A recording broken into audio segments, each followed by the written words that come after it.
উপস্থিত প্রিয় আসসালামু আলাইকুম এবং শুভ বিকেল। আজ আমরা এখানে উপস্থিত হয়েছি একটি ঘটনা সম্পর্কে আপনাদেরকে বিস্তারিত জানানোর জন্য।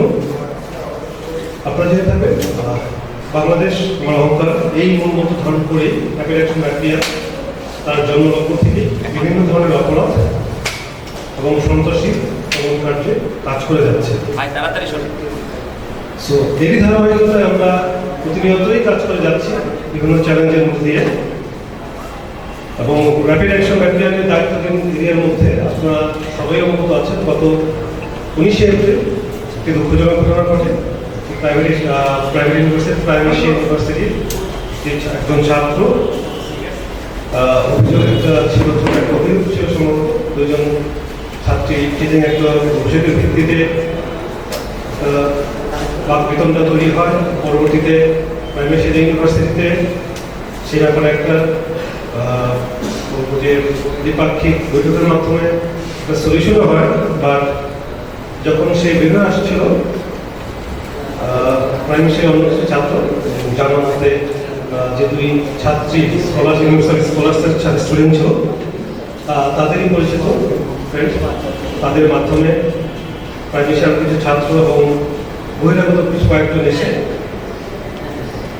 ওই ছাত্র পারভেজ না তার উপরে অতিরিক্ত হামলা করে, মারধর ঘটনা ঘটে এবং শরীরগত কারণে সে মৃত্যুবরণ করে। আপনারা সবাই ফুটেজ এবং বিভিন্ন পর্যায়ে কভার করেছেন, ডিটেল জানেন। আমরা ঘটনাটা দেখার পরেই আমাদের লাইফস্টোন এলাকাতে যে CPC-1 কোম্পানি ছিল, কোম্পানি কমান্ডার জাকির এবং স্কট কমান্ডার ছিলেন ফেরুজা, ওর সাথে সাথেই যে এরিয়াটা আছে ঘটনাস্থল পরিদর্শন করেন, সেখান থেকে তথ্যপত্র সংগ্রহ করেন এবং ইউনিভার্সিটি থেকে কথা বলে ইউনিভার্সিটির যে প্রশাসনিক অথরিটি রয়েছে তাদের কাছ থেকে সিসিটিভি ফুটেজ এবং বিভিন্ন তথ্য সংগ্রহ করেন। ঘটনার রহস্য উদ্ঘাটন এবং যারা অভিযুক্ত বা আসামিদের ধরার ক্ষেত্রে র্যাবের এই অভিযানিক দলটি প্রথম থেকে গ্রাউন্ডে ছিল। শুধুমাত্র তথ্য প্রযুক্তি নয়, গ্রাউন্ডে থেকে তাদের খোঁজ নিতে গেল, দেখা গেল যে সাথে সাথেই অনেক যে বিচারভুক্ত আসামি ছিল তারা ঢাকা থেকে ঢাকার বাইরে চলে গিয়েছে। পরিপ্রেক্ষিতে আমরা আমাদের অন্যান্য ব্যাটালিয়ন এবং আমাদের তথ্য প্রযুক্তি গোয়েন্দা কার্যক্রমকে শক্তিশালী করি, যার ফলশ্রুতিতে 20 তারিখে মামলা হয়। তার পরবর্তীতেই আমরা প্রথমেই যে 1 নম্বর আসামি যাকে নিয়ে আজকে আমরা এখানে উপস্থিত হয়েছি, যার বিষয়ে আমরা ব্রিফ করছি,